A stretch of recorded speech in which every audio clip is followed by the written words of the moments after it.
경제가 발달하고 패션과 활력이 공존하는 도시, 저장성 남부의 원저우시를 아십니까? 차량과 인파가 뒤엉킨 거리, 불빛이 하나둘 켜지는 야경은 수많은 청춘의 꿈과 투쟁을 지켜보았습니다. 그러나 2015년 겨울, 이곳에서 충격적인 살인사건이 조용히 싹트며 한 소녀의 찬란한 인생을 무참히 짓밟았습니다. 오늘 우리는 기록의 시선으로 이 원저우 모델 피살 사건의 전모를 생생하게 복원하고자 합니다. 진실이 드러나도록, 그리고 이 가슴 아픈 이야기가 모든 이에게 사랑, 인생, 법에 대한 깊은 경종이 되도록 하겠습니다. 리루는 1992년 스촨에서 태어났습니다. 부모는 평범한 근로자로 리루는 가족의 사랑을 받으며 자랐습니다. 그녀는 늘씬한 키와 맑고 단정한 얼굴, 그리고 밝고 자신감 넘치는 미소를 지닌 소녀였습니다. 타고난 미모 덕분이었는지 아니면 후천적인 노력 때문이었는지 리루는 고등학생 시절부터 모델 아르바이트를 시작해 스스로 학비와 생활비를 보태며 가정을 돕기 시작했습니다. 2012년 리루는 원저우 대학에 입학했습니다. 학업을 병행하며 모델의 꿈을 이어가기 위해 누구보다 열심히 노력했습니다. 자동차 전시회, 상업 무대, 브랜드 모델 등 원저우 내 주요 행사는 어디든 리루의 자취가 있었습니다. 친구들은 리루를 늘 예쁘고 성실하며 긍정적인 사람이라 말했습니다. 그녀에겐 한 가지 확고한 원칙이 있었습니다. 절대 과도한 노출이나 명예를 훼손할 만한 일은 하지 않는다는 것입니다. 그러나 2015년 겨울, 운명의 수레바퀴는 그녀의 삶을 완전히 바꿔놓았습니다. 12월 6일 이른 아침, 원래 상업 행사에 참석해야 했던 리루가 현장에 나타나지 않았습니다. 이처럼 시간을 철저히 지키고 성실했던 리루에게 이 같은 실종은 매우 이례적인 일이었습니다. 친구들은 초조하게 그녀에게 전화를 걸었습니다. 그러나 전화는 꺼져 있었고 위챗 메시지에는 아예 답이 오지 않았습니다. 친구들과 가족들의 마음속 불안은 점점 커졌습니다. 몇몇 친구들은 불길한 예감을 떨쳐버릴 수 없어 직접 리루의 임대주택으로 찾아갔습니다. 그들은 집문을 두드렸지만 안에서는 아무런 인기척도 들리지 않았습니다. 문틈으로 보이는 방 안은 여전히 깔끔하게 정리돼 있었습니다. 옷가지와 생활용품, 지갑 같은 귀중품도 모두 자리에 있었습니다. 급히 어디론가 떠나거나 외출 준비를 한 흔적은 전혀 없었습니다. 누군가는 전날 밤 리루가 머리가 조금 아프다고 말했던 것을 기억해냈습니다. 당시에는 대수롭지 않게 여겼지만 지금 생각하니 혹시 집안에서 홀로 병으로 쓰러져 있는 것은 아닐지 의문이 들었습니다. 12월 7일 리루가 실종된 지 24시간이 넘자 가족과 친구들은 더는 기다릴 수 없었습니다. 그들은 경찰에 신고했습니다. 사건을 접수한 경찰은 즉시 수사에 착수했습니다. 수사의 첫걸음으로 경찰은 리루의 마지막 동선을 파악하기 위해 그녀의 거주지와 활동 장소 주변의 CCTV를 확보하고 리루의 사회적 관계망을 면밀히 조사하기 시작했습니다. 이 과정에서 경찰은 한 남성을 주목하게 되었습니다. 그는 자신을 리루의 남자친구라고 주장했습니다.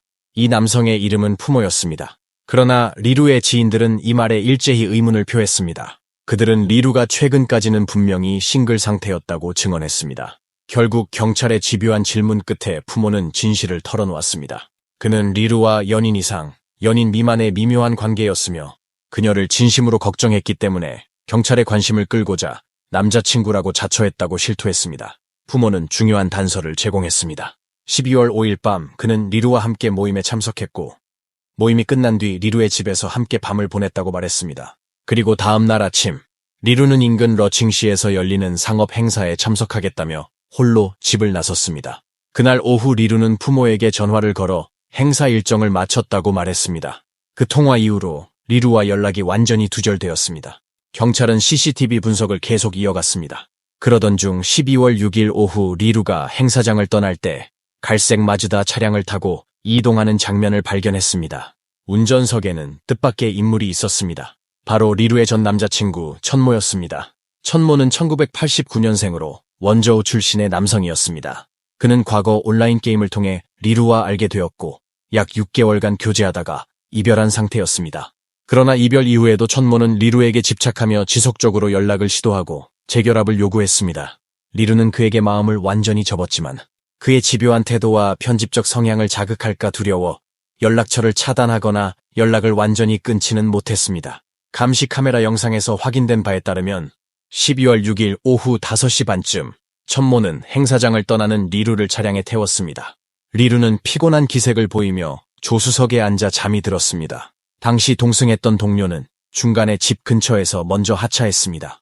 이때부터 차량은 잠든 리루를 태운 채 어딘가로 향했습니다. 이것이 리루가 살아있는 모습으로 공공장소에서 마지막으로 포착된 장면이었습니다.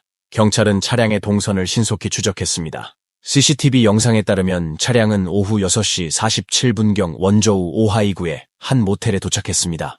천모는 차량에서 내려 모텔 로비로 들어가 자신의 신분증으로 방을 예약했습니다. 그러나 이상한 점은 객실 키를 받은 뒤에도 방에 들어가지 않고 다시 차량으로 돌아갔다는 것입니다. 그는 리루에게 차에서 내리자고 설득했습니다. CCTV에는 천모가 차량 문을 열고 리루에게 손짓하는 장면이 찍혀 있었습니다. 하지만 리루는 고개를 저으며 강하게 거부했습니다. 문을 연 차에 잠시 실랑이가 이어졌고 곧 차량 문이 닫혔습니다. 천모는 결국 방을 사용하는 것을 포기하고 운전석으로 돌아가 차량을 다시 출발시켰습니다. 그들의 차량은 점점 도시 외곽으로 향했고 마침내 9시 38분쯤 다러산 산허리 부근에서 마지막으로 감시 카메라에 포착되었습니다. 9시 40분경 차량은 작은 샛길로 진입하며 카메라의 시야에서 완전히 사라졌습니다. 리루의 가족과 친구들은 이미 소셜미디어를 통해 긴급 실종 공지를 내보냈습니다. 모델 업계 동료들과 시민들까지 자발적으로 원저우 주요 교차로와 다러산 일대에서 리루를 찾기 시작했습니다. 하지만 시간은 흐르고 아무런 소식도 들려오지 않았습니다. 모두가 초조한 마음으로 기적을 바랐습니다. 천모와 리루의 휴대전화는 모두 꺼져 있었습니다. 경찰은 밤새 수색팀을 나누어 천모의 집과 다러산 인근 지역을 집중적으로 수색했습니다. 12월 7일 새벽 천모는 집에 돌아왔습니다. 그의 어머니는 천모가 온몸에 진흙을 뒤집어쓰고 창백한 얼굴에 긁힌 자국과 베인 상처까지 있는 모습을 보고 깜짝 놀랐습니다. 옷에는 선혈이 묻어 있었습니다. 천모는 얼버무리며 사람과 다투다 다쳤다고 말하고 욕실로 들어가 몸을 씻은 뒤 방에 틀어박혔습니다. 그는 그날 하루 종일 몸이 아프다며 방에서 나오지 않았습니다. 그러나 12월 8일 밤 천모는 돌연집을 나섰습니다. 이 이상한 행동에 불안을 느낀 그의 어머니는 결국 용기를 내어 경찰에 연락해 아들이 돌아온 날 밤 있었던 정황을 털어놨습니다. 경찰은 즉시 다러산 일대의 수색을 강화했습니다. 12월 9일 새벽 한 시민이 다러산 작은 도로 옆 수풀에 세워진 갈색 마즈다 차량의 옷차림은 흐트러져 있었으며 가슴과 배에 걸쳐 여러 차례 칼에 찔린 자국이 있었습니다. 얼굴은 창백하고 온몸에서 생기가 완전히 사라진 모습이었습니다. 법의관은 즉각 검시를 실시했습니다. 사인은 과다출혈로 인한 쇼크사였으며 복부와 흉부의 칼상은 치명적이었다고 밝혔습니다. 이 사건은 단순한 실종이 아니라 명백한 타살 사건임이 확인되었습니다. 현장 조사 결과 천모는 차량 내에서 리루를 살해한 뒤 시신을 트렁크에 옮겨 태우거나 스스로 목숨을 끊으려 숯을 피운 것으로 보였습니다. 그러나 숯불은 충분히 타지 못했고 차내 열기로 뒷좌석 시트가 타오르기 시작하자 천모는 불이 번질까 겁이 나 차에서 빠져나온 것으로 추정되었습니다. 경찰은 즉시 수색팀을 두 갈래로 나누어 한쪽은 다러산 숲속을 샅샅이 뒤지고 다른 한쪽은 천모가 숨었을 법한 주변을 추적했습니다. 12월 9일 오후 4시 38분 빗속에서 한 남자가 맨발에 옷으로 머리를 감싸고 숲속 길을 비틀거리며 걷는 모습이 포착되었습니다. 경찰은 그를 제지하고 신분을 확인한 결과 그가 바로 천모임을 밝혀냈습니다. 천모는 검거 당시 초점 없는 눈빛으로 멍하니 앞을 바라보며 입술을 떨고 있었습니다. 경찰서로 이송된 천모는 신문 초기에 한마디 말도 잊지 못할 만큼 충격과 공포에 질려 있었습니다. 신문이 이어지자 그는 마침내 자신이 저지른 범행을 털어놓았습니다. 그는 12월 6일 오후 행사장을 나온 리루를 차량에 태우고 마지막으로 진심을 전하고 싶었다고 진술했습니다. 그러나 리루는 천모의 재회 요구를 단호히 거부했고 그 과정에서 두 사람 사이에 말다툼이 격렬해졌습니다. 천모는 모텔에 들러 대화를 시도하려 했지만 리루는 차에서 내리기를 거부하며 점점 언성을 높였습니다. 천모는 이 과정에서 자존심이 무너지는 감각을 느꼈다고 말했습니다. 그리고 다러산으로 차를 몰고 가는 길에서 그는 결국 차량 안에서 준비해둔 과일 칼로 리루의 복부와 가슴을 수차례 찔렀습니다. 그는 리루가 숨을 거두자 극도의 공포와 후회를 느꼈고 트렁크에 시신을 옮긴 뒤 숯불로 자살하거나 시신을 불태우려 했으나 뜻대로 되지 않았다고 자백했습니다. 10월 13일 원저우시 공안국은 공식 기자회견을 열고 이 사건의 전모를 사회에 발표했습니다. 경찰은 리루가 타살되었음을 확인하고 현장에서 발견된 과일칼이 범행에 사용된 흉기임을 밝혔습니다. 조사 결과 천모는 단독으로 범행을 저질렀으며 공범이나 배후 지시는 존재하지 않았습니다. 경찰은 천모의 범행 동기가 감정 문제에서 비롯된 편집적 증오심과 복수심 폭발로 결론지었습니다. 천모는 범행 후 자살을 시도했으나 실패했고 도주 끝에 경찰에 체포되었습니다. 이 사건은 원저우 사회를 충격에 빠뜨렸습니다. 특히 모델업계는 깊은 슬픔에 잠겼습니다. 리루와 함께 일했던 동료들은 그녀의 따뜻한 성품과 성실함을 기억하며 SNS에 추모글을 올렸습니다. 리루가 생전에 도와주었던 신인 모델들도 그 언니의 웃음을 영원히 잊지 않겠다고 애도했습니다. 사건이 사회에 미친 여파는 컸습니다. 원저우 씨는 다러산 일대의 야간 순찰을 강화하고 주요 공원과 산책로에 방범용 CCTV를 추가 설치했습니다. 언론과 전문가들은 이 사건을 계기로 젊은 세대의 감정 관리, 심리 상담의 중요성을 강조했습니다. 교육기관과 단체는 연인 간 폭력과 스토킹 방지를 위한 교육 프로그램을 늘렸습니다. 검찰은 2016년 2월 천모를 고의 살인죄로 기소했습니다.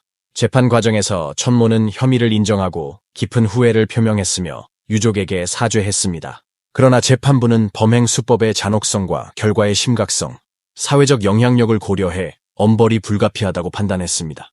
2016년 8월 24일 절강성 원저우시 중급인민법원은 최종 판결을 선고했습니다. 천모는 고해살인죄로 사형, 집행유예 2년을 선고받았고 정치적 권리는 종신 박탈되었습니다. 법원은 판결문에서 피고인은 감정 문제를 이유로 무고한 생명을 빼앗았고 범행 후 죄책감에 자살을 시도했으나 이는 형을 가볍게 할 사유가 되지 않는다고 밝혔습니다. 천모는 판결 후 모든 것이 돌이킬 수 없음을 안다. 평생 반성하며 속죄하고 싶다고 말했습니다. 그러나 이 말로도 리루의 짧고 빛나던 인생을 되돌릴 수는 없었습니다. 사랑은 결코 폭력과 살인의 이유가 될 수 없습니다. 한 생명의 참혹한 종말이 우리 모두에게 주는 경고는 명확합니다. 사회는 이 비극을 기억하며 다시는 비슷한 일이 반복되지 않도록 노력해야 합니다. 시청해 주셔서 감사합니다. 구독과 좋아요는 사랑입니다.